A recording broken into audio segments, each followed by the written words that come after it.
Repita comigo assim, ó. Eu tenho um chamado. Eu tenho uma mensagem. Eu tenho uma missão. Eu tenho um chamado. Eu tenho uma mensagem. E eu tenho uma missão. Você nunca vai esquecer essas 3 sentenças. A Bíblia foi escrita e foi dado a nós com essas 3 sentenças colocado nelas. Eu tenho um chamado. A Bíblia é um livro de chamado. Eu tenho uma mensagem. Deus me entrega a mensagem. Eu tenho a missão de fazer essa mensagem chegar o mais rápido possível e mais longe possível. O chamado só aparece na Bíblia porque um dia o homem pecou. Se não fosse por causa do pecado, não haveria chamado. Deus chamou Adão. O primeiro chamado que ele chamou Adão foi por causa do pecado. E de lá para cá o chamado não parou. Por toda a Bíblia Deus tem pego esses homens todos e tem dado um chamado, tem entregue uma mensagem e eles têm feito uma missão. Sabe por que você está aqui nessa noite sentado? Sabe por que essa multidão toma este lugar? Nós somos frutos de pessoas que receberam o chamado, que receberam a mensagem e nos trouxeram a missão. Cabe a nós agora levar essa tocha adiante, para que a próxima geração receba também a mesma mensagem, do mesmo chamado, com a mesma missão. A Bíblia foi escrita para isso. Por toda a Bíblia, Deus chamou Adão ali, entregou para ele uma mensagem: Adão, por causa do seu pecado, vai nascer ainda uma semente que vai esmagar a cabeça da serpente. Essa foi a mensagem. E qual foi a missão? Multiplicai. Adão multiplicou filhos para chegar até Jesus e para chegar até nós. Não parou por aí. Por toda a Bíblia, Deus foi chamando os seus homens. Ele chamou Noé. Noé era um plantador de couve. Deus fez ele um construtor de navio. Um navio que segurou a maior tsunami que o mundo já conheceu. Deus pode fazer todas as coisas. Deu a Noé um chamado para fazer. Deu a Noé também uma mensagem. E ele pregou muitos anos. E deu a Noé uma missão. E ele foi com a sua missão e salvou aquele povo. Nós temos ali depois de Noé um grande homem de Deus que foi Abraão. Os patriarcas. E Deus chamou. Se você começar a ver todos esses homens, eles tinham um chamado. Eles tinham uma mensagem. E eles tinham uma missão. Todos eles. Abraão entendeu o chamado de Deus. Abraão era um homem muito próximo de Deus. Era muito querido de Deus. Para você ter uma ideia, Abraão tinha tanta aproximação de Deus que foi chamado amigo de Deus. Já pensou isso? Amigo de Deus. Ele recebeu um chamado. Ele recebeu a mensagem. Ele recebeu a missão. Veio Isaac, veio Jacó. E não parou. Veio o chamado, veio a mensagem, veio a missão. Isso foi prosseguindo. Então Jacó teve seus filhos. As tribos nasceram, foram para o Egito. Lá no Egito, aquele povo também, quando Deus levantou Moisés, recebe um chamado, recebe mensagem, recebe uma missão. Deus sempre estava apontando para algum lugar. Deus tira o povo do Egito. Eles ficam lá no deserto. E lá no deserto, Deus também tem para eles uma mensagem. Deus tem um chamado. Deus tem uma missão. E eles passam aquele tempo no deserto. Deus se move naquele deserto. Você conhece a história. Deus se revela naquele deserto. Depois tira aquele povo e coloca em Canaã. Lá em Canaã, Deus vai levantar 14 juízes. Entre eles Débora. Débora estava lá para representar as mulheres. O nome Débora também no aramaico, o DBR, é como se fosse um zumbido de uma abelha. Débora é como uma abelha lá no aramaico. E é como se fosse algo doce. Então a mulher de Deus é algo doce de Deus. É um mel de Deus da igreja. Aleluia. Amém, Déboras? Aleluia. Deus sempre, mesmo com aqueles juízes, com um chamado, com uma mensagem, com uma missão, não parou. Quando Israel entra em Canaã, o diabo tinha preparado uma surpresa para Israel. Lá nos cananeus havia um Deus também chamado El. O mesmo nome que Israel usava para El, como Deus Elohim, El Shaddai. O diabo preparou um Deus genérico lá. Ele preparou com os cananeus. Esse El era esposo de uma deusa na mitologia deles, que era a Azera. Azera era mãe de Baal, era mãe de Hadad. Hadad era o deus da confusão. Baal era o deus da fertilidade. E quando Israel sai do Egito, e os cananeus começam a perguntar: quem é o seu Deus? O nosso Deus é El, o nosso é El também. Olha a imagem dele aqui. Mas espera aí, Israel dizia, nós não temos imagem. E começou então Deus se revelar ao seu povo. E aí nasce o Elohim, que é Deus no plural, significa que há mais pessoas dentro de um nome só. Um em três, três em um. Então o cananeu perguntava, qual é a diferença do teu El para o nosso El? Então os cananeus explicavam, nós temos um Deus para guerra, nós temos um Deus para chuva, nós temos um Deus para fertilidade, nós temos um Deus para isso, para aquilo. E o de vocês?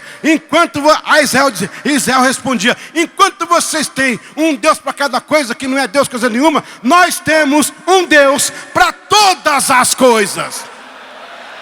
Essa é a diferença do nosso El para o teu El. Glória a Deus. Eu estava no aeroporto em Nova York. Eu ia embarcar.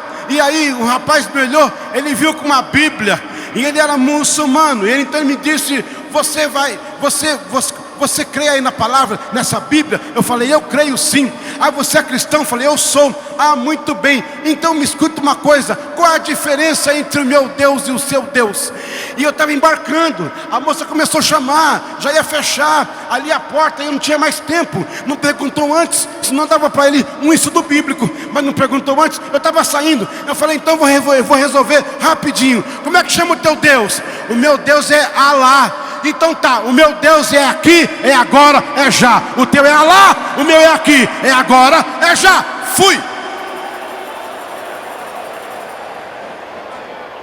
Rapidinho, já expliquei para ele e fui. Israel chegou em Canaã com uma mensagem, com uma chamada, uma mensagem e uma missão. Mas aquele povo esqueceu.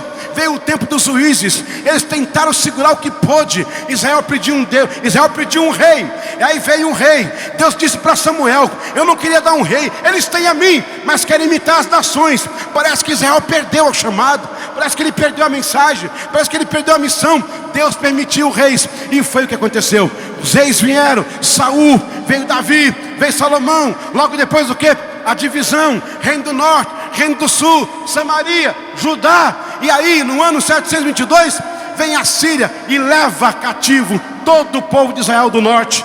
O povo ainda não entendeu, parece que Judá não tinha entendido. Aí vem em 586 os babilônicos e levaram também cativo todo o povo do sul. E agora parece que desapareceu Israel. Eles perderam o chamado, eles perderam a mensagem, eles perderam a missão.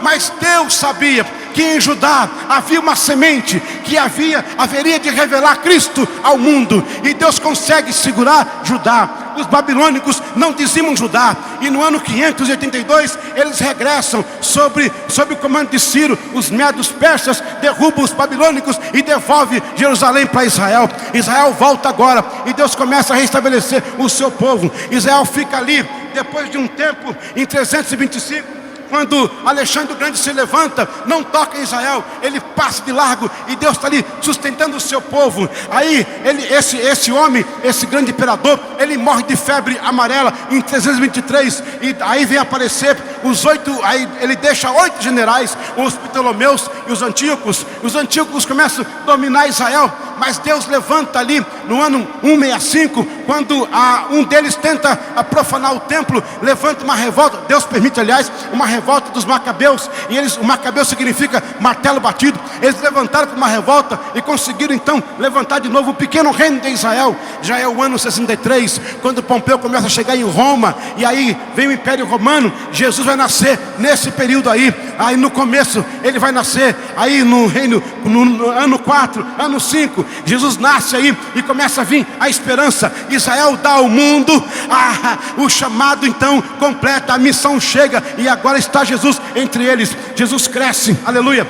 Jesus cresce, vira moço, começa a pregar. Ei, quando eu vou na Galileia, eu fico andando naquele lugar e fico pensando, como foi esse momento? Jesus estava aqui, era um moço como nós somos moços. Ele estava ali andando, de repente ele ouviu a voz de Deus: vamos começar a obra. Chegou o momento, João Batista morreu, você vai começar o ministério, ia começar a igreja. O inferno estava preocupado porque ali estava o começo de uma coisa maravilhosa, o chamado em pessoa, a mensagem em pessoa, a missão em pessoa.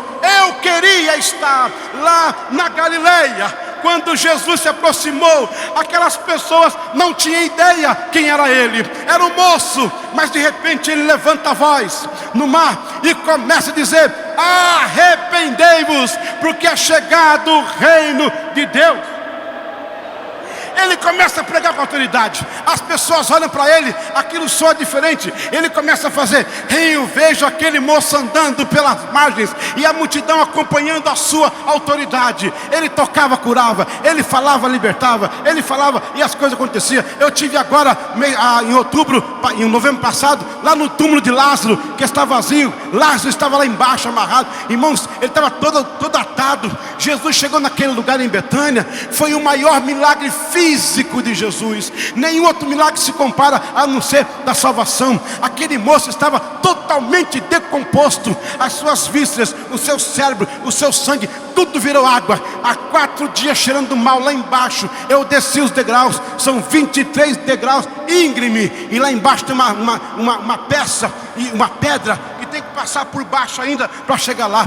Quando Cristo manda tirar a pedra, Jesus sabia o que ia acontecer. Olha só, ele manda tirar a pedra. Por quê? Eu vou explicar. Quando ele fala Lázaro vem, Lázaro apareceu lá em cima, e o Senhor disse: desatai-o e deixai-o ir. Ele não conseguiria, irmãos, o Lázaro não conseguiria sair dali, daquele lugar, amarrado e pulando, ele não conseguiria. Quando Jesus falou, uma força foi lá embaixo, pegou aquele corpo e fez uma sucção. Lázaro vem. O corpo foi lá em cima. Jesus mandou tirar a pedra, porque ele sabia que Lázaro vinha com muita velocidade, ele ia bater a cabeça e ia morrer de novo. Então mandou tirar a pedra para não fazer o segundo milagre. Glória a Deus, para economizar o milagre. Glória a Deus, amém. Se Deus mandar tirar a pedra, tira, senão você arrebenta a cabeça. Glória a Deus. Quando ele fala, ele busca Jesus em pessoa. Amém, igreja? E Lázaro, eu fiquei pensando ali o local. Você está rindo, né? Mas eu fiquei pensando, o local de Lázaro era um local de muitos túmulos. Por que Jesus fala só o nome dele?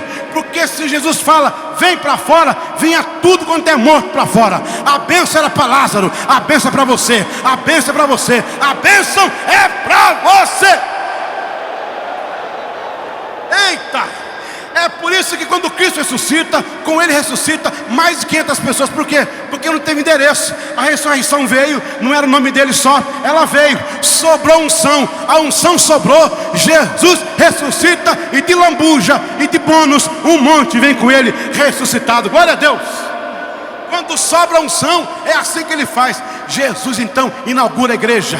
Ali está a igreja com Jesus. Cristo vai embora e deixa. O que ele deixa? O que é que ele deixa? Ele deixa uma mensagem, um chamado. Ele deixa uma mensagem, ele deixa uma missão. O que é que Jesus deixa? Vamos lá, primeiro, chamado. Segundo, terceiro, 4 pessoas disseram. Agora todo mundo vai falar. Jesus deixa o quê? Um chamado, uma mensagem e os discípulos estão agora com aquela igreja. Quando Cristo vai assunto ao céu subindo, eles estão lá, eles começam a pregar pela Ásia Menor inteira. Onde vai o povo de Deus ali, os homens de Deus, Deus vai fazendo aquilo. Aí vem a perseguição romana, ano 64, Nero começa a perseguir o povo de Deus e começa a matar a igreja. Eu estive lá muitas vezes no Coliseu Romano. Ele toca fogo em Roma e diz que são os irmãos, e começa a caçar os irmãos, começam a matar os irmãos, e os irmãos começam a se defender, mas não conseguem, são levados às feras, são mortos à espada. Mas quanto mais ele matava, mais irmão aparecia, porque crente é uma praga santa. Glória a Deus. Quanto mais mata, mais aparece. Quanto mais glória a Deus. Mata 10, nasce 100. Mata 100, nasce 1000. Olha aí a Assembleia de Deus. Glória a Deus. Não adianta perseguir não. Aleluia. Deus está com esse povo. Glória a Deus. Eles perseguem até não dizer. Irmãos, eu estive naquele lugar.